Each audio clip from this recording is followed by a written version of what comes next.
Hello everyone, welcome to the Egubat Science. আজি আমি discuss কৰিব ওলাইছো এটা ফিজিক্সৰ এটা ইম্পৰ্টেণ্ট টপিক ক্লাছ 12ৰ বৰ্ড এক্সামৰ কাৰণে। তো আশা কৰিছো তোমালোকে ক্লাছ 12 বৰ্ড এক্সামৰ কাৰণে ভালকৈ পঢ়া শুনা কৰি আছা, প্ৰিপাৰেচন চলাই আছা।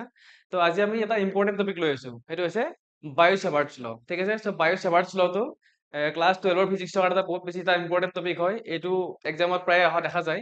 ঠিক আছে, সো আজি আমি এইটো ডিসকাস কৰিম যে বায়ো-স্যাভাৰ্ট লটো কি হয়, ইয়াৰ সিগনিফিকেন্সটো কেনেকুৱা বা কি সিগনিফিকেন্স হয়, তাৰপিছত তাৰ ডিৰাইভেশ্যনটো কেনেকে কৰে। চ' আমি ইয়াত ইজিলি ডিৰাইভেশ্যনটো ডিৰাইভ কৰিম হা, ইজিলি কৰিম ডিৰাইভেশ্যনটোৰ লগতে তাৰ ষ্টেটমেণ্টটো কেনেকে লিখে। একদম চিম্পলি বস্তুবিলাক চাম, যাতে তোমালোকৰ এক্সামত কি হয় এইটো বস্তু লিখিবৰ কাৰণে ভালকে তোমালোকে লিখিব পাৰা এক্সামত গৈ। ঠিক আছে, তো আমি ডিৰাইভেশ্যনৰ লগতে ষ্টেটমেণ্টৰ লগতে আৰু তাৰ কিছুমান স্পেচিয়েল কেচেছ আছে হা। তো স্পেচিয়েল কেচেছখিনি আমি চাম ভালকে। অ'কে, তো আমি তাৰ আৰু লগতে তাৰ ভেক্টৰ ফৰ্মটো চাম। তো বায়ো-স্যাভাৰ্ট লটোৰ কি আছে, এটা ভেক্টৰ ফৰ্মৰ আমাৰ 1 মাৰ্কৰ কুৱেশ্যন এটা দিয়ে যে write down the vector form of Biot-Savart's law. তো সেইটো আমি চাম যে একদম কেনেকে ইজিলি লিখে ভেক্টৰ ফৰ্মটো। ঠিক আছে, তো আজ আমি ক্লাছটো ষ্টাৰ্ট কৰো। তো বায়ো-স্যাভাৰ্ট ল, বায়ো-স্যাভাৰ্ট লটো ডিৰাইভ কৰিবৰ কাৰণে আমি কি কৰিব লাগিব, এটা কণ্ডাক্টিং ৱায়াৰ ল'ব লাগিব, এটা কাৰেণ্ট কেৰিং ৱায়াৰ। তো this is a current carrying where. Okay, তো তাৰ আমি এটা কি ল'ম, এটা কারেন্ট এলিমেন্ট ল'ম। ঠিক আছে, তো যেতিয়া আমি এটা কি স্মল লেন্থ ল'ম। ঠিক আছে, ইয়াত যদি আমি এটা স্মল লেন্থ লওঁ, সেই লেন্থটো হৈছে আমাৰ কি, এইটো হৈছে ডিএল। ঠিক আছে, ডিএলটো এটা স্মল লেন্থ হয়। ওকে, চ' যেতিয়া আমি ইয়াৰ মাজেৰে কাৰেণ্টটো পাছ কৰাই দিম, ঠিক আছে, তেতিয়া সেই কাৰেণ্টৰ লগত যদি আমি ডিএলটো মাল্টিপ্লাই কৰি দিওঁ, তেতিয়াহ'লে আমি কি বুলি ক'ম, কাৰেণ্ট এলিমেন্ট বুলি ক'ম, চ' আই ডি এল। ঠিক আছে, তো ইয়াৰ মাজেৰে কাৰেণ্ট কিমান গৈ আছে, ইয়াৰ মাজেৰে গৈ আছে কাৰেণ্ট আই। ওকে, ইয়াৰ মাজেৰে আই কাৰেণ্ট ফ্ল' হৈ আছে। তো আমি এটা এনি পইণ্ট, তাৰ আৰবিট্ৰাৰী পইণ্ট এটা কনচিডাৰ কৰিম ইয়াতে। ওকে, তো পইণ্টটো ক'ত আমি কনচিডাৰ কৰিম, ইয়াত। This is a point P, আৰু এই পি পইণ্টত এই কাৰেণ্ট এলিমেন্টটো যিটো আমি লেন্থ লৈছিলো স্মল ডিএল, যিটো স্মল এটা লেন্থ লৈছিলো, তো সেই লেন্থটোৰ বা এইখিনি কাৰেণ্ট এলিমেন্টৰ কাৰণে এই পইণ্টত আমাৰ কিমানখিনি মেগনেটিক ফিল্ড প্ৰডিউচ হ'ব সেই বস্তুটো ওলাব লাগে। ঠিক আছে, আৰু এইটো হৈছে একচুৱেলি বায়ো-স্যাভাৰ্ট ল। ঠিক আছে, তো আমি এটা লাইন ড্ৰয়িং কৰিলাম ইয়াৰ পৰা এনেকে। ওকে, আৰু এইটো আমি লিখিম আৰ ভেক্টৰ। ওকে, চ' ডিএল আৰু পিৰ মাজৰ ডিষ্টেন্সটো কিমান হয়, আৰ ভেক্টৰ। ঠিক আছে, আৰ ভেক্টৰ, আৰু ইয়াৰ মাজৰ এংগলটো কিমান হয়, থিটা বুলি কৈ লৈছো, দিস ইজ থিটা। ওকে, তো ইয়াত আমি চাবলৈ গ'লে ডিৰাইভেশ্যনটো ফাৰ্ষ্ট আমি লিখিব লাগিব ইয়াতে নাম্বাৰ 1, যিটো আমাৰ ইয়াত মেগনেটিক ফিল্ড প্ৰডাকশ্যন হ'ব এই পইণ্টত, মানে আমি চাব লাগিব যে এই কাৰেণ্ট এলিমেন্টটোৰ কাৰণে পি পইণ্টত আমাৰ মেগনেটিক ফিল্ডটো কিমান প্ৰডাকশ্যন হ'ব বা কিমান এমাউণ্টৰ মেগনেটিক ফিল্ড প্ৰডিউচ হ'ব, সেইটো আমি ফাৰ্ষ্ট ইকুৱেশ্যনটো ওলাব লাগিব। আৰু ইকুৱেশ্যনটোত ওলাই তাত আমি বেলেগ বেলেগ আমাৰ যিখিনি পেৰামিটাৰ্ছ দিয়া থাকিব বা যিখিনি আমাৰ নিউমেৰিকেল ভেলু দিয়া থাকিব সেই এলিমেণ্ট কেইটাৰ, সেইখিনি ভেলু পুট কৰি দিলে আমি কি পাই যাম, এই পাৰ্টিকুলাৰ পইণ্টত এই এলিমেণ্টটোৰ কাৰণে কিমান মেগনেটিক ফিল্ড আহিব এইটো আমি গম পাই যাম। ঠিক আছে, ওকে, নেক্সট আমি ফাৰ্ষ্ট চাব লাগিব এই মেগনেটিক ফিল্ডটো ইয়াত যিকেইটা এলিমেন্ট দিয়া আছে। ওকে, তো ফাৰ্ষ্ট থিং ইয়াত যিকেইটা আমাৰ ফেক্টৰছ দেখিছো আই, ডি এল, আৰ, এইকেইটাৰ ওপৰত ডিপেণ্ড কৰিব। ঠিক আছে, তো আমি ফাৰ্ষ্ট আমি ইয়াত কম যে যিটো আমাৰ মেগনেটিক ফিল্ড প্ৰডাকশ্যন হ'ব হা, আমি যিটো ডি এল লৈছো, চ' ডি এলৰ কাৰণে মেগনেটিক ফিল্ড আমাৰ কি প্ৰডিউচ হ'ব, ডি বি প্ৰডিউচ হ'ব। ঠিক আছে, চ' স্মল লেন্থৰ কাৰণে স্মল মেগনেটিক ফিল্ড। ঠিক আছে, তো এই ডিবিটো আমি কি কৰিম, এই কাৰেণ্টৰ লগত চাম। ঠিক আছে, চ' কাৰেণ্টটো যদি আমি বঢ়াই গৈ থাকো, আমি অলৰেডি জানো যেতিয়া আমি এটা ৱায়াৰৰ মাজেৰে তাৰ মাজেৰে যিটো কাৰেণ্ট পঠাই আছো, সেই কাৰেণ্টটো যদি কি হয়, এমাউণ্টটো যদি বঢ়াই গৈ থাকো, তো বঢ়াই গৈ থাকিলে তাৰ যিটো মেগনেটিক ফিল্ড প্ৰডাকশ্যন হ'ব, মেগনেটিক ফিল্ডটো কি হ'ব, বাঢ়ি বাঢ়ি গৈ থাকিব। ঠিক আছে, তো যদি আমাৰ কাৰেণ্ট বাঢ়ি গৈ থাকে, মেগনেটিক ফিল্ডটো বাঢ়ি গৈ থাকিব, তাৰমানে কি যে মেগনেটিক ফিল্ডটো কাৰেণ্টৰ লগত কি হয়, ডাইৰেক্টলি প্ৰপৰ্চনেল হয়। ঠিক আছে, চ' কাৰেণ্ট বাঢ়ি গৈ থাকিলে মেগনেটিক ফিল্ডটো বাঢ়ি বাঢ়ি গৈ থাকিব। ঠিক আছে, তো ছেকেণ্ড থিং কি আছে, ছেকেণ্ড আমি হেৰি চাম, ফেক্টৰটো চাম ডি এল। তো ডি এলটো যদি আমি বঢ়াই বঢ়াই গৈ থাকো, তেতিয়া আমাৰ মেগনেটিক ফিল্ডটো বাঢ়ি বাঢ়ি গৈ থাকিব। এইটো কি হয়, ডাইৰেক্টলি প্ৰপৰ্চনেল হয়। So' D B also' directly proportional to D L. ঠিক আছে, দেন আমি চোৱা আমি চাম আৰ টু। তো তাৰ আগতে আমি চাম এই এংগলটো চাব লাগিব। তো এংগলটোৰ কাৰণে ক'ত আহিব, চাইন থিটাৰ লগত আহিব। ঠিক আছে, তো ডি বি ডাইৰেক্টলি প্ৰপৰ্চনেল কিমান আহিব, চাইন থিটা আহিব, মানে তোমাৰ এংগলটো চাইন থিটাৰ লগত এইটো প্ৰপৰ্চনেল আহিব মেগনেটিক ফিল্ডটো। ঠিক আছে, চ' থাৰ্ডটো গ'ল, ফ'ৰ্থ আহিব আমাৰ কি, ফ'ৰ্থ আহিব ডিষ্টেন্সটো। চ' কাৰেণ্ট এলিমেন্টটো আৰু পি পইণ্টৰ যিটো ডিষ্টেন্স হয় আৰ ভেক্টৰ, তো আৰ ভেক্টৰটো যি আছে সেইটো কি হ'ব ইট ইজ ইনভাৰ্চলি প্ৰপৰ্চনেল হা যেতিয়া তোমাৰ কি হয় ডিষ্টেন্সটো বাঢ়ি বাঢ়ি গৈ থাকিব পইণ্টটোৰ তেতিয়া কি হয় মেগনেটিক ফিল্ডৰ মেগনিটিউডটো কি হৈ যাব কমি কমি গৈ থাকিব it's like db inversely proportional to 1/r²। Okay এইখিনি মই পাই গলো এতিয়ালৈকে ঠিক আছে ফাৰ্ষ্ট আমি কি পালো ফাৰ্ষ্ট আমি পালো মেগনেটিক ফিল্ডটো কাৰেণ্টৰ লগত ডাইৰেক্টলি প্ৰপৰ্চনেল দেন আমি কি পালো মেগনেটিক ফিল্ডটো লেন্থটোৰ লগত কি হ'ব ডাইৰেক্টলি প্ৰপৰ্চনেল হয় দেন আমাৰ সাইন থিটাৰ লগত কি আছে সাইন থিটাৰ যিটো আমাৰ মেগনেটিক ফিল্ডৰ যিটো ৰিলেশ্যন হয় সেইটো কি হয় ডাইৰেক্টলি প্ৰপৰ্চনেল ফৰ্থটো কি আছে যে যেতিয়া আমাৰ ডিষ্টেন্সটো বাঢ়ি বাঢ়ি গৈ থাকিব মেগনেটিক ফিল্ডটো বাঢ়ি কমি কমি গৈ থাকিব আৰু যেতিয়া পি পইণ্টৰ মাজত যিটো কাৰেণ্ট এলিমেণ্টৰ যিটো ডিষ্টেন্স আছে যেতিয়া এইটো কমি কমি গৈ থাকিব তেতিয়া মেগনেটিক ফিল্ডৰ মেগনিটিউড কি হ'ব বাঢ়ি বাঢ়ি গৈ থাকিব ঠিক আছে তো এইখিনি আমাৰ ফাৰ্ষ্ট ষ্টেপ হৈ গ'ল এতিয়া আমি কি কৰিম গোটেইকেইটা ইকুৱেশ্যন যিহেতু চোৱা এই চাৰিটা ইকুৱেশ্যনৰ লেফ্ট চাইডে কি আছে ডিবি আছে তো যেতিয়া আমাৰ কি হ'ব আমি কেইটা যিকেইটা কম্বাইন কৰি দিম গোটেইকেইটা 1 2 3 4 ইকুৱেশ্যন কেইটা কি কৰিম কম্বাইন কৰাৰ পিছত লেফ্ট চাইডে আমাৰ ডিবি থাকিব আৰু ৰাইট চাইডে আমাৰ এনেকৈ আমি কি কৰিম গোটেইকেইটা এটা এটা সিঙ্গল ইকুৱেশ্যন আমি লিখি দিম ঠিক আছে তো এইটো চাব কেনেকৈ লিখিম এতিয়া সেইটো আহিব তো 1 2 3 4 ৰ পৰা combining above equation okay combining above equation আমি কি পাই যাম এতিয়া আমি এইটো পাম db is equal to sorry db to equal নহয় directly proportional to idl sin theta by r square এইটো হৈছে আমাৰ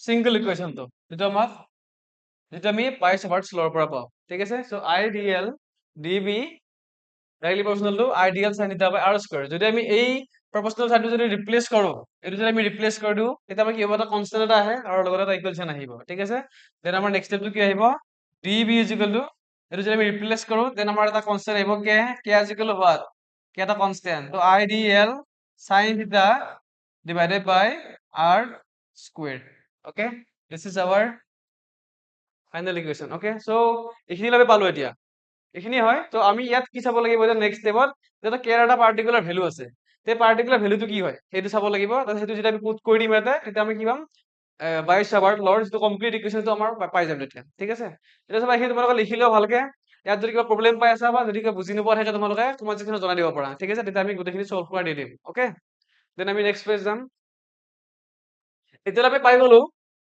এতিয়ালৈকে পালো আমি db is equal to k ideal sin theta divided by r square পালো ওকে আমি এতিয়ালৈকে এইখিনি পালো দেন যদি আমি k ভ্যালুটো পুট কৰি দিও ঠিক আছে সো k ভ্যালুটো পুট কৰিলে কি হয় এটা আমি লিখিব পাৰিম k is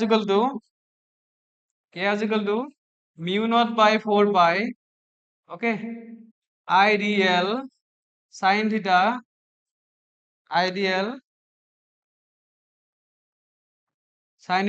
divided by r square পাই যাম ওকে তো এটা আমাৰ ফাইনাল ইকুৱেশ্যন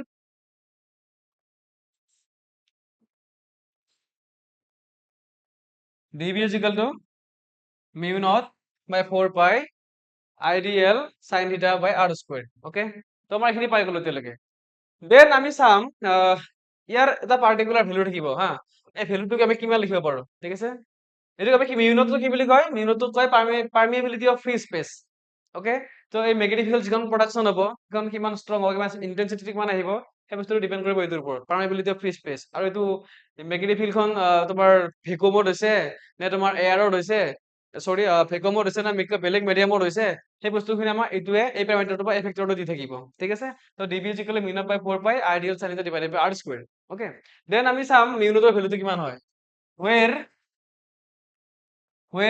mu naught মানে কি কৈছো মই permeability of free space mu naught is equal to কিমান লিখিব পাৰো তেতিয়াহলে mu naught is equal to 4 pi into 10 to the power minus 7 Weber ampere inverse 1 meter inverse 1 okay Weber ampere inverse 1 meter inverse 1 ঠিক আছে তো এইটো আমাৰ mu naught ৰ ভ্যালু হয় তো এটা যদি আমি নিউমেৰিকেল কৰিম আমি এইখিনি ইউজ কৰিব লাগিব এইটো ইম্পৰ্টেন্ট হয় এটা মনত ৰাখিব লাগিব যেতিয়া আমি এক্সামত আমি নিউমেৰিকেল কৰিম তেতিয়া আমি এই বস্তুখিনি ইউজ কৰিব লাগিব mu naught is equal to কি হয় 4 pi into 10 to the power minus 7 Weber ampere inverse meter inverse okay then আমাৰ এইটো হৈ গ'ল ডেৰিভেশ্যনটো কমপ্লিট হৈ গ'ল এইখিনি আমাৰ ডেৰিভেশ্যন আছিলে ওকে, দেন আমি চাম ইয়াৰ ভেক্টৰ ফৰ্মটো, ঠিক আছে।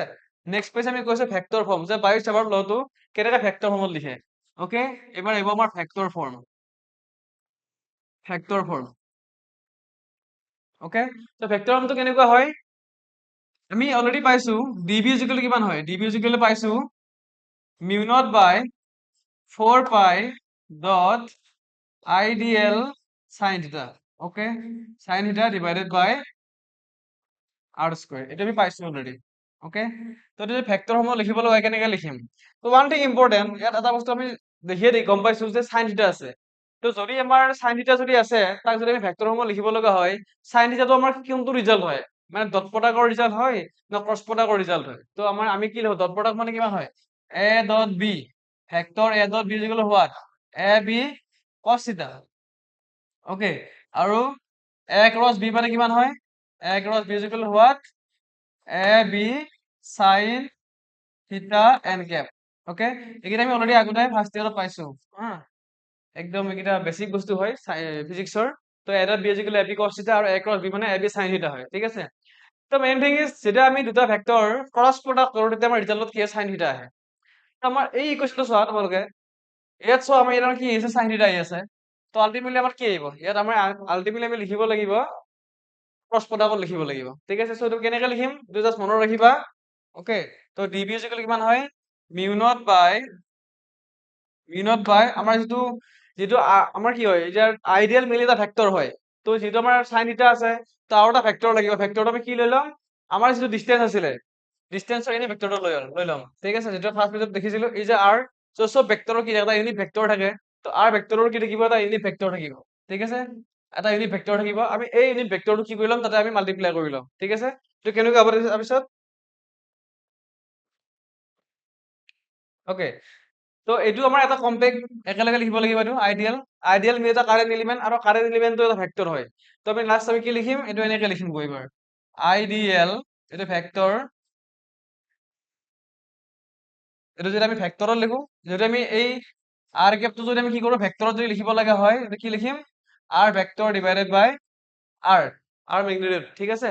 তো r cap is equal r vector by r. তো আমি আল্টিমেটলি এইটো কি কৰি দিম, যদি আৰ ভেক্টৰ আৰ কেপ লিখি দিও, আৰ কেপ নিলিখি আমি কি কৰিম, এইটো লিখি দিম, এইটো লিখিলে কি হ'ব, ওপৰত আৰ ভেক্টৰ আহি যাব, আৰু তলতো অলৰেডি আৰ স্কোয়াৰ আছে, তো আৰু এটা আৰ আহি গ'ল, আৰ স্কোয়াৰ ইনটু আৰ কিমান আহিব, আৰ কিউব। তো এইটো হৈছে বায়ো-স্যাভাৰ্ট ভেক্টৰ ফৰ্ম, ঠিক আছে। This is the vector form of Biot-Savart vector form. কি হ'ল যে সৰি ইয়াত আমাৰ ভেক্টৰটো লাগিব। ওকে, সো এইফালে যদি ভেক্টৰ থাকে এইফালে ভেক্টৰ থাকিব লাগিব। তো ডিবি ইকুৱেল কিমান আহি গ'ল, DB vector equal mu naught by 4 pi IDL into IDL cross r k r vector divided by r cube. এইটো হৈছে আমাৰ কি ভেক্টৰ ফৰ্ম, ঠিক আছে। তো এইখিনি হৈ গ'ল আমাৰ। এটা আমি চাব লাগিব তাৰ যিকেইটা স্পেচিয়েল কেছ হয়, স্পেচিয়েল কেছটো তাৰ আগতে আমি চাই লওঁ আগতে।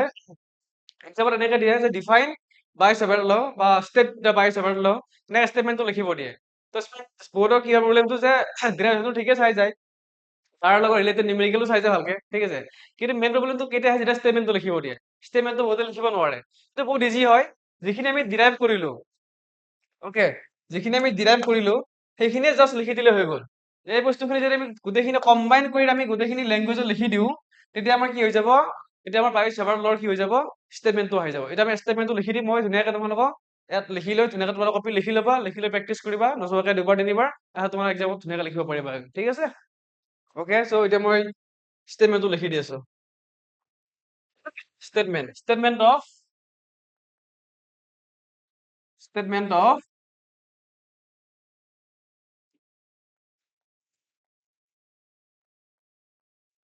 বায়ু চেভাৰ্ট ল, স্টেটমেন্ট অফ বায়ু চেভাৰ্ট ল, স্টেটমেন্টটো লাগে। ওকে, স্টেটমেন্টটো কি হয় তোমালোকে লিখি ল'বা কপি ধুনীয়াকে। ওকে, তো এইটো আমাৰ কি হয়, বায়ু চেভাৰ্ট লৰ কি হয়, এইটো স্টেটমেন্ট হয়। তো মই ধুনীয়াকে লিখি দিছো তোমালোকৰ বৰ্ডত, তোমালোকে এইটো স্ক্ৰীনশ্বট এটা লৈ ল'বা। এইটো হৈছে আমাৰ কি হয়, স্টেটমেন্ট। এইটো 1 মাৰ্ক দিয়ে, বাট এইখিনি তুমি লিখিব লাগিব, এইখিনি লিখাখিনি একদম ইজি হয়। তাৰপিছত মই বুজাই দেখাই দিছো বস্তুটো কেনেকে ইজি হয়, বস্তুটো চাবা। তো আমাৰ যিখিনি আমাৰ ইকুৱেশ্যন আছিলে, ইকুৱেশ্যনটো আমাৰ কি আছিলে, ইকুৱেশ্যনটো আছিলে এইটো ইকুৱেশ্যন আছিলে DB equal to mu naught by, sorry এইটো লিখি নিদিওঁ বাৰু, ডাইৰেক্ট মই লিখি দিওঁ। এইটো কি আছিলে, আইডিয়েল সাইন থিটা বাই আৰ স্কুৱেৰ। জাষ্ট এইটো কৈছে মনত ৰাখিলে হৈ গ'ল। সেইটো ইমান দীঘলকে লিখা বুলি হৈ হ'ব নালাগে। জাষ্ট এই যিটো আমাৰ ইকুৱেশ্যন আছিলে সেইটো ইয়াত লিখা হৈছে। ইয়াত কি আছিলে যে ডিবি টো কাৰ লগত প্ৰপৰ্চনেল হয় এইটো চোৱা। ইয়াত আমি লিখি দিছো, ইয়াত লিখি দিছো চোৱা, আইডিয়েল। আইডিয়েল হলো কি হয়? Proportional, directly proportional. এইটো ডাইৰেক্টলি প্ৰপৰ্চনেল টু কাৰেণ্ট আই আৰু ডিএল। অকে, এইটো দেন আমাৰ কি আছে সাইন থিটা লগতে আছে, এইটো ডাইৰেক্টলি প্ৰপৰ্চনেল হয় এইটো। অকে, দেন আমাৰ কি আছে আৰ, এইটো কি হয়? Inversely proportional. তলত আছে ন, তলত থাকিলে কি হয়? ইনভাৰ্চলি প্ৰপৰ্চনেল হয় এইটো তলত থকাটো। হৈ গ'ল। তো দেখি আমাৰ ডিফিনেশ্যনটো আছিলে, তো তোমালোকে ধুনীয়াকৈ স্ক্ৰীনশ্বট এটা লৈ ল'বা, স্ক্ৰীনশ্বটটো লৈ ধুনীয়াকৈ বুক কপি লিখি ল'বা। অকে, চ' যদি ডাইৰেক্ট লিখিব পাৰিবা এক্সামত আৰু তোমালোকৰ মাৰ্কটো পাই যাবা। ঠিক আছে, তো এইখিনি আমাৰ আছিলে। আমি এতিয়ালৈ কি কি চালো? ইয়াৰ ডেৰিভেশ্যনটো চালো ফাৰ্ষ্ট কথা, তাৰপিছত আমি ভেক্টৰ ফৰ্মটো চালো, ষ্টেটমেণ্টটো চালো। তো আমাৰ এতিয়া আছে লাষ্ট ষ্টেপটো বাকী আছে। তো লাষ্ট ষ্টেপটো কি হয় যে আমাৰ লাষ্ট ষ্টেপটো আছিলে special cases, special cases of Biot-Savart law. তো স্পেচিয়েল কেছেছ কেইটা কি হয় সেইকেইটা আমি চোৱাৰ আগতে তোমালোক এটা ইম্পৰ্টেণ্ট এটা ইনফৰমেশ্যন দিব ওলাইছো যে আমাৰ অলৰেডি ক্লাছ 12ৰ অলৰেডি ফিজিক্স আমি দি থকা নাই চাবজেক্ট, মানে ভিডিঅ'জ, ফ্ৰী ভিডিঅ'জ আমি বায়'লজিৰো দি আছো, কেমিষ্ট্ৰিৰো দি আছো। তো তোমালোকে সেইবিলাক ফ্ৰীতে চাব পাৰিবা। তো সেইবিলাক ফ্ৰীতে চাই থাকিবৰ কাৰণে তোমালোকে আমাৰ যিটো ইউটিউবৰ চাইন্স যিটো চেনেল আছে সেইটো তোমালোকে ছাবস্ক্ৰাইব কৰি ল'বা। আৰু তোমালোকৰ যদি ফ্ৰেণ্ডছৰ যদি তোমালোকৰ নিজৰ যদি ফ্ৰেণ্ড আছে, তো সেই ফ্ৰেণ্ডছে যদি তোমালোকৰ এনেকুৱা কিবা ভিডিঅ'জ মানে বিচাৰি আছে যাৰ যিবিলাকৰ মানে কি হৈছে ফিজিক্স বা বায়'লজি বা কেমিষ্ট্ৰি বহুত টান পাই আছে, সেইবিলাকক তোমালোকে আমাৰ এই ভিডিঅ'জ বিলাক শ্বেয়াৰ কৰি দিবা। ঠিক আছে, আৰু শ্বেয়াৰ কৰি দিয়াৰ লগে লগে তোমালোকে নিজেও কি কৰিবা, আমাৰ এই ভিডিঅ'ছৰ আমাৰ চেনেলটো কি কৰিবা, ছাবস্ক্ৰাইব কৰিবা। ঠিক আছে, চ' আৰু যদি আমি লাষ্ট ষ্টেপলৈ যাওঁ, সেইটো হৈছে আমাৰ কি, সেইটো হৈছে স্পেচিয়েল কেছেছ অফ বাইছ-ওভাৰ ল।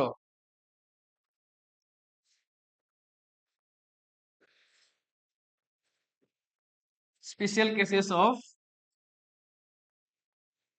বাইছ-ওভাৰ ল।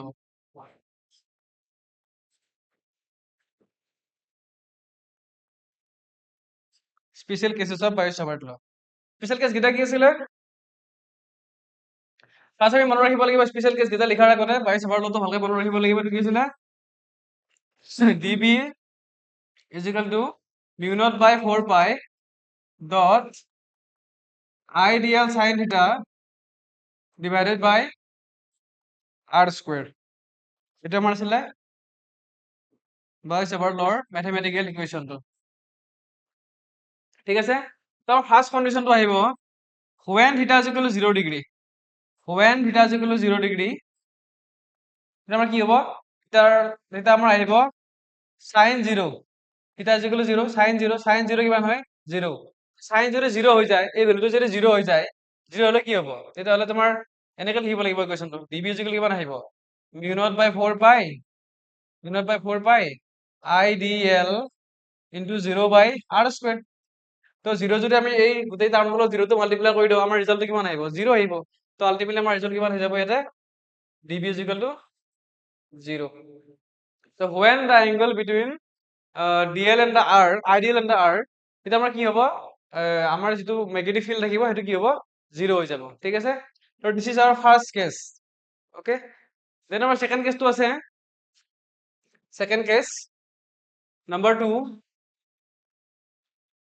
when theta is equal to 90 degree. তো আমাৰ কি হ'ব? থিটা যদি 90 ডিগ্ৰী হৈ যায়, sin 90 কিমান আহিব? sin 90 degree is equal two আহিব 1। তো sin 90 যদি 1 আহে, ডিবি কিমান আহিব? তো ডিবি ইজ ইকুৱেল কিমান আছিলে? Mu naught by 4 pi IDL into 1 by r square. তো আলটিমেটলি কিমান হৈ গ'ল এইটো? DB is equal to mu naught by 4 pi IDL divided by r square. তো এইটো হৈছে আমাৰ when theta 90 degree. Okay, so আমাৰ যেটা এটা ইম্পৰ্টেন্ট কেছ, এইটো বস্তু মনত ৰাখিবা, এটা important case. when theta is equal to 90 degree, then this value is called maximum magnetic field. Okay, তো যিহেতু আমাৰ sin 90 মেক্সিমাম ভ্যালু পাও, তো আমাৰ যেতিয়া sin 90 1 হৈ যাব তেতিয়া কি হয়? নেগেটিভ ফিল্ডৰ যিটো ম্যাগনিটিউড হয় এটা মেক্সিমাম হৈ যাব। ঠিক আছে, this is called maximum. Okay, so when theta is equal to 0 degree, তেতিয়া আমাৰ কি হয়? sin 0 0, তো আমাৰ কি হৈ যাব তেতিয়া? দেন দেন আহিব আমাৰ এইটো minimum okay then it is when theta is equal to 0 degree then it's become minimum okay সেইটো আমাৰ মেক্সিমাম আছিলে সেইটো আমাৰ মিনিমাম হয় ওকে তো আমাৰ এইখিনি আছিলে আজিৰ ক্লাছৰ আমি ফাৰ্ষ্ট কি শিকিলো ফাৰ্ষ্ট আমি শিকিলো বায়ু চাবাৰ লটো কি হয় আমি কি হয় তাৰ সিগনিফিকেন্সটো কি হয় গম পালো যে বায়ু চাবাৰ ল তাৰ জৰিয়তে কি ওলাব পাৰো হা আমি কি ডিটাৰমাইন কৰিব পাৰো সেইটো ওলালো তাৰপিছত আমি তাক ডিৰাইভেশ্যনটো আমি কি কৰো চিম্পলি ডিৰাইভেশ্যন কৰিলো হা কেনেকৈ ইজিলি কৰিব পাৰি সেইখিনি গম পালো যে একদম চিম্পল ৱেত কেনেকৈ ডিৰাইভেশ্যন কৰিব পাৰি বায়ু চাবাৰ লটো সেইটো হৈ গ'ল তাৰপিছত আমি ভেক্টৰ ফৰ্মটো চালো ওকে ভেক্টৰ ফৰ্ম আমাৰ ভেক্টৰ ফৰ্মটো হৈ গ'ল তাৰপিছত আমি কি চালো আমি চালো স্টেটমেন্টটো চালো স্টেটমেন্টটো কেনেকৈ লিখিব লাগে একদম চিম্পলি কেনেকৈ লিখা হয় ওকে তাৰপিছত আমি চালো বায়ু চেভাৰ লৰ যিকেইটা স্পেচিয়েল কেছ ঠিক আছে তো স্পেচিয়েল কেছ এইখিনি চালো তোমালোকে এই বস্তু ভালকৈ প্ৰেক্টিচ কৰিবা লিখিবা আৰু যদি কিবা প্ৰব্লেম থাকে আমাক শ্বেয়াৰ কৰিবা আমি এইবিলাক চল্ভ কৰি দিম ঠিক আছে তো আজি ভিডিঅ'টো আমাৰ এইখিনি আছিলে তো নেক্সট ক্লাছত আৰু এটা মই ইম্পৰ্টেণ্ট টপিক তোমালোকৰ কাৰণে লৈ আহিম তেতিয়াহ'লে তোমালোকে এইখিনি ভিডিঅ' চোৱা এই ভিডিঅ'টো ভালকৈ চাই প্ৰেক্টিচ কৰা ঠিক আছে তো আজিলৈ ধন্যবাদ